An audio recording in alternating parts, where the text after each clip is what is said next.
Hello mga DDS, bakit ba sa tuwing may krimen na nagaganap itong mga nakaraang araw ay sa Pangulo nyo sinisisi? Naandun ba ang Pangulo nung kasalukuyang nagaganap ang krimen?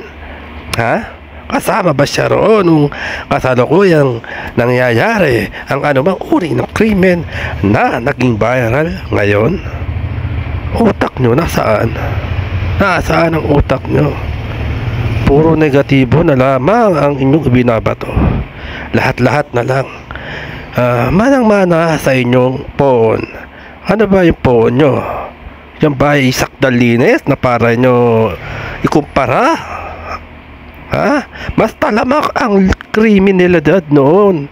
Panahon ng inyong phone, hindi ngayon.